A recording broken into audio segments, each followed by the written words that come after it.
Hi guys, welcome to my channel.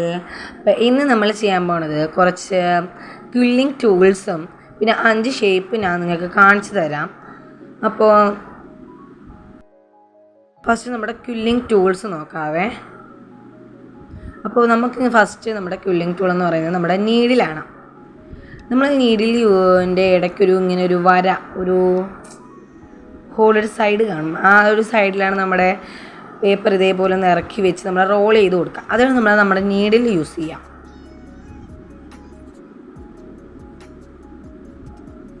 ഇനി അടുത്തത് നമ്മൾ മൗൾഡാണ് യൂസ് ചെയ്യുക. ഈ മൗൾഡ് എന്തിനാന്ന് വെച്ചാൽ നമ്മൾ ഈ പേപ്പർ ഇതേപോലെ റോൾ ചെയ്തിട്ട് നമ്മൾ ലൂസ് ചെയ്യുമല്ലോ, ലൂസാക്കുമ്പോൾ അതിനൊക്കെ ഒരു അളവ് വേണ്ടേ. ആ ഒരു അളവിന് വേണ്ടിയിട്ട് നമ്മൾ മൗൾഡ് യൂസ് ചെയ്യും. അപ്പോൾ മൗൾഡിൽ വെച്ച് അളവ് ചെയ്യുമ്പോഴത്തേക്ക് ഇത്ര അളവിൽ വരും നമുക്ക് അറിയാൻ പറ്റും. അല്ല മൗൾഡ് ഇല്ലാത്തവരാണെങ്കിൽ നമ്മുടെ കയ്യിൽ തന്നെ വെച്ച് നമുക്കത് ലൂസാക്കി എടുക്കാം.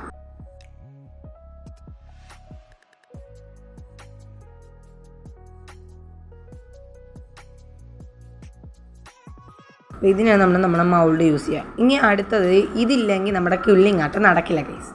ഇത് തന്നെ നമ്മൾ ക്വില്ലിംഗ് പേപ്പർ സ്ട്രിപ്പ് എന്ന് പറയും. ചില സ്ഥലത്തൊന്നും ഇത് നമുക്ക് കടയിൽ നിന്ന് വാങ്ങിക്കാൻ കിടത്തില്ല പേപ്പർ സ്ട്രിപ്പ്. അതില്ലാത്തവരിതാ ഇതേപോലെ കളർ പേപ്പർ കട്ട് ചെയ്ത്, ഞാൻ ഇത് കളർ പേപ്പർ കട്ട് ചെയ്തതാണ്. ഇതേപോലെ കളർ പേപ്പർ വാങ്ങിച്ച് 5mm, 3mm, 10mm ഓരോയുള്ള അളവുണ്ട്. ഇപ്പോൾ എൻ്റെ ഇരിക്കുന്ന ഇത് 3mmൻ്റെയാണ്. നിങ്ങൾക്ക് വേണമെങ്കിൽ 5mmൻ്റെ ഒക്കെ യൂസ് ചെയ്യാവേ.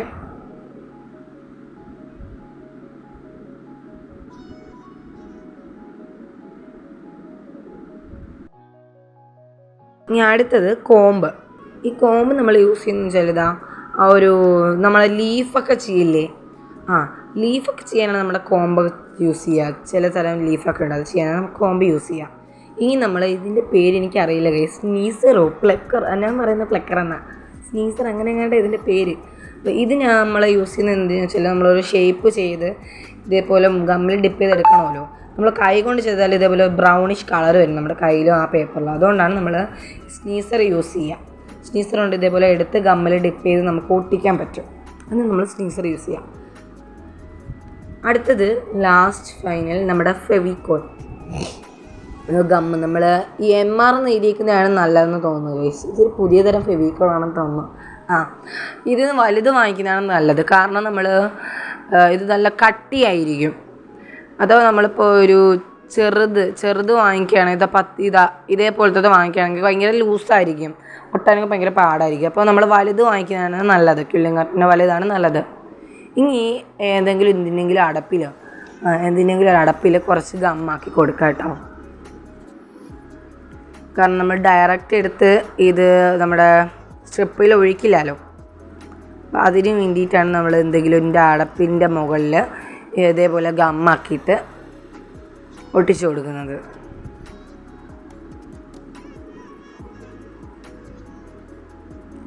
ഇനി നമുക്ക് കുറച്ച് ഷേപ്സ് നോക്കാവേ. ഇത് ഞാൻ ഇതിൽ ഒരു സ്ട്രിപ്പ് എടുക്കുന്നുണ്ട്, നമ്മുടെ നീഡിലും എടുക്കുന്നുണ്ട്. ഇത് നമുക്ക് ഷേപ്പ് ചെയ്യാൻ നമ്മുടെ മൗൾഡും നീഡിലും വേണം.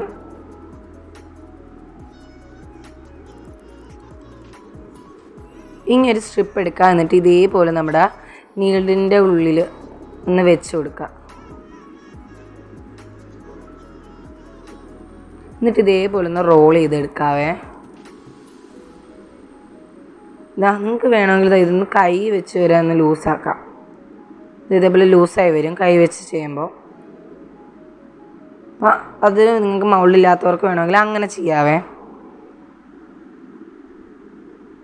ഇനി ആ ഒരു സ്ട്രിപ്പ് എടുത്തതായി ഇതേപോലെ നീഡിൻ്റെ ഉള്ളിലേക്ക് ഇങ്ങനെ ഒന്ന് വെച്ച് കൊടുക്കുക. എന്നിട്ട് പേപ്പറിൻ്റെ ഭാഗം ഈ അറ്റത്തോട്ട് ആ നീഡിലിൻ്റെ അറ്റത്താക്കിയിട്ടൊന്ന് റോൾ ചെയ്ത് കൊടുക്കുക. ഇതേപോലെ നമ്മുടെ ഹാൻഡ്, ആ നീഡിലിരിക്കുന്ന ഹാൻഡ് ഇതേപോലെ റോൾ ചെയ്ത് കൊടുക്കുക. നമ്മൾ ആ പേപ്പർ പിടിച്ചേക്കുന്ന നമ്മുടെ 2 ഫിംഗേഴ്സ് ഒന്ന് ചെറുതായിട്ട് ലൂസാക്കി കൊടുത്താൽ മതി. നമ്മൾ ടൈറ്റായിട്ട് നമ്മുടെ ആ നീഡിലൊന്ന് റോൾ ചെയ്ത് കൊടുക്കുക. നീഡിലേക്ക് സ്ട്രിപ്പ് നല്ലതുപോലെ ഒന്ന് റോൾ ചെയ്ത് കൊടുക്കുക. എന്നിട്ട് അത് പതിയെ ആ ഒരു നമ്മുടെ നീഡിൽ നിന്ന് ഊരിയെടുക്കുക. അത് നമ്മൾ പെട്ടെന്ന് ഊരിയെടുത്താൽ മൊത്തം കോളാവും ഗൈസ്, സ്പ്രിങ് പോലെയാവും.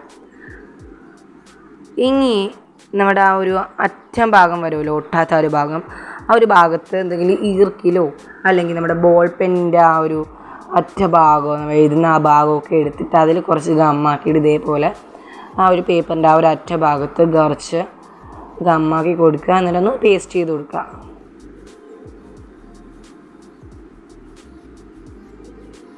അപ്പോൾ നമ്മൾ ഒട്ടിച്ച് കഴിഞ്ഞാൽ ഈ ഒരു ഷേപ്പിനെ നമ്മൾ ടൈറ്റ് കോയിൽ എന്ന് പറയാം. ഈ ഷേപ്പിനെ ടൈറ്റ് കോയിൽ എന്ന് പറയാം കേട്ടോ.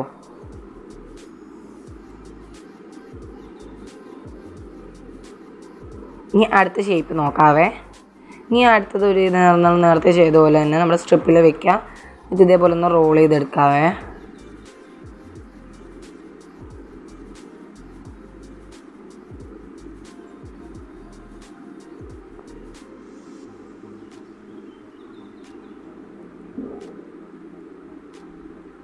അപ്പോൾ ഞാൻ നേരത്തെ റോൾ ചെയ്തു പോലെ ഒന്ന് റോൾ ചെയ്തു. അപ്പോൾ അതിൻ്റെ അറ്റം ഭാഗം നമ്മൾ ഒട്ടിച്ചു കൊടുക്കാൻ പാടില്ല. ഇനി നമ്മുടെ മൗൾഡ് എടുക്കുക. ഇത് നിങ്ങൾക്ക് എത്ര അളവിൽ വേണമെങ്കിലും, 12 ആണെങ്കിൽ 12, 14, 15, 16 ആണ് എൻ്റെ ഉള്ളത്, 15 ഇല്ല 18 അഞ്ഞ അളവിൽ വയ്ക്കും. ഞാനിവിടെ 14 വെക്കുന്നത്. 14 ഇതേപോലെ ഒന്ന് വെച്ച് കൊടുക്കുമ്പോൾ ആ 14 ആ ഹോളിൽ മുഴുവൻ റോളായി ഒന്ന് ലൂസായി വരും. ഇനി അത് പതിയെ എടുത്തിട്ട് അതിൻ്റെ ആ ഒരു അറ്റം ഭാഗം നമ്മൾ നേരത്തെ ടൈറ്റ് കോയിലിന് ചെയ്തതുപോലെ ഒന്ന് ഒട്ടിച്ചു കൊടുക്കുക. എന്തെങ്കിലും ഈർക്കിലെടുത്ത് ഒട്ടിച്ചു കൊടുക്കുക. അപ്പോൾ ഈ ഒരു ഷേപ്പിനാണ് നമ്മൾ ലൂസ് കോയിൽ എന്ന് പറയാം. കാരണം ഇത് നമ്മൾ ലൂസാക്കിയിട്ടാണ് നമ്മൾ റോൾ ചെയ്തതിന് ശേഷം അത് മൗൾഡിൽ വെച്ച് ലൂസാക്കി.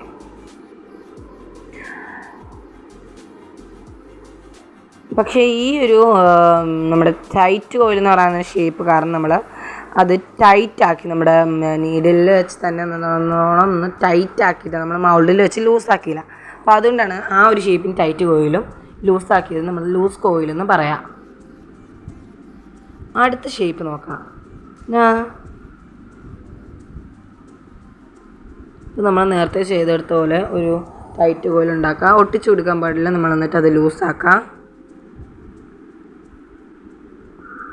ഇനി അതിൻ്റെ ആ ഒരു അറ്റം ഭാഗം ഒട്ടിച്ചു കൊടുക്കുക. ഇനി നമ്മൾ ഉണ്ടാക്കുന്ന ഷേപ്പ് മുഴുവനും നമ്മൾ ഈ ടൈറ്റ് കോയിൽ ലൂസ് കോയിൽ വെച്ചിട്ടാണ് ഉണ്ടാക്കുക. എല്ലാ ഷേപ്പും നമ്മളെങ്കിൽ ലൂസ് കോയിൽ വെച്ചിട്ട് ചെയ്യുക. ചില ഷേപ്പ് മാത്രം നമ്മൾ ടൈറ്റ് കോയിൽ വെച്ച്, ചില ഷേപ്പ് മാത്രം നമ്മൾ ചെയ്യുള്ളൂ. ഇനി നമ്മുടെ ആ ഒരു ലൂസ് കോയിലിൻ്റെ ഒരു അറ്റത്ത് ഇങ്ങനെ പിടിക്കുക. എന്നിട്ട് എന്തെങ്കിലും ഒരു ഈർക്കിൽ എന്തിനെങ്കിലും ഒരു സാധനം എടുത്ത് ആ ഒരു നടുക്ക് കാണുന്ന ഹോള് ഏതെങ്കിലും ഒരു സൈഡിലോട്ടാക്കാം. എന്നിട്ട് ആ സൈഡിലോട്ടാക്കിയിട്ട് ആ ഒരു ഹോളിരിക്കുന്ന ഒരു സൈഡിൽ ഒന്ന് പ്രസ് ചെയ്ത് കൊടുക്കുക. നല്ലതുപോലെ ഒന്ന് പ്രസ് ചെയ്ത് കൊടുക്കാവേ.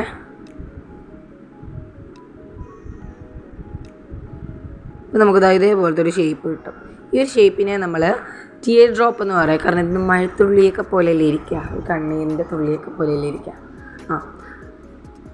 അപ്പോൾ ഈ ഒരു ലൂസ് കോയിലിൻ്റെ ഒരു സൈഡും ഇങ്ങനെ പ്രസ് ചെയ്താൽ അത് ടൈറ്റ് കോയിലായി. ഇനി അടുത്ത ഷേപ്പ് ഞാൻ നേരത്തെ ചെയ്ത പോലെ ഒരു ടൈറ്റ് കോയിൽ ചെയ്ത് എന്നിട്ട് അത് ലൂസാക്കി അത് നമ്മൾ നേരത്തെ ചെയ്ത പോലെ തന്നെ ഒട്ടിച്ചു കൊടുക്കുക.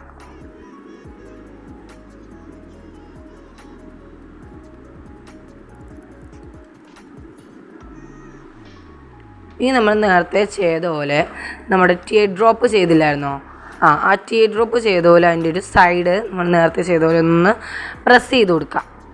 പ്രസ് ചെയ്ത് കൊടുത്തതിന് ശേഷം ആ ഒരു മൊന ഭാഗം വരുമല്ലോ, ഉറപ്പിച്ചിരിക്കുന്ന ആ ഒരു ഭാഗം നമ്മളൊന്ന് ബെൻഡ് ചെയ്ത് കൊടുക്കുക. ഇതേപോലെ ഒന്ന് ഇറക്കി ഒന്ന് പിടിച്ച് ബെൻഡ് ചെയ്ത് കൊടുക്കുക. വല്ലാതെ അങ്ങ് ബെൻഡ് ചെയ്യരുത്, ഒരു ചെറിയൊരു രീതിയിൽ ബെൻഡ് ചെയ്ത് കൊടുക്കുക. അപ്പോൾ ഇതൊരു മാങ്ങയുടെ ഷേപ്പൊക്കെ വരില്ലേ, ഇതിനെ നമ്മൾ ബെൻഡഡ് ടിയർ ഡ്രോപ്പ് എന്ന് പറയാം. കാരണം ഈ ടിയർ ഡ്രോപ്പിൻ്റെ ആ ഒരു മൊന ഭാഗം നമ്മൾ ബെൻഡ് ചെയ്തുകൊണ്ട് അതിനെ ബെൻഡഡ് ടിയർ ഡ്രോപ്പ് എന്നാണ് പറയാം. അടുത്തൊരു ലൂസ് കോയിൽ ചെയ്യുക. നമ്മൾ നേരത്തെ ചെയ്ത ലൂസ് കോയിൽ ചെയ്യുക. എന്നിട്ട് അതിൻ്റെ രണ്ട് സൈഡും ഒന്ന് പിടിക്കുക. രണ്ട് സൈഡും പിടിച്ചിട്ട് ഇതേപോലെ ഒന്ന് നല്ലതുപോലെ പ്രസ് ചെയ്ത് കൊടുക്കുക. ഇറക്കി പിടിച്ചൊന്ന് പ്രസ് ചെയ്ത് കൊടുക്കുക. അപ്പോൾ ഒരു കണ്ണിൻ്റെ ആകൃതിയൊക്കെ ഒന്നില്ലേ, അപ്പോൾ ഈ ഒരു ഷേപ്പിനെ നമ്മൾ മാർക്യൂസ് എന്ന് പറയാം. അപ്പോൾ ഇത് tight coil, loose coil, teardrop, bended teardrop, last and final നമ്മുടെ മാർക്യൂസ്. അപ്പോൾ ഇന്ന് നമ്മൾ ഇത്ര 5 ഷേപ്സ് ആണ് നോക്കിയത്. നമുക്ക് അടുത്തൊരു വീഡിയോയിൽ കാണാം. അതുവരേക്കും ബൈ.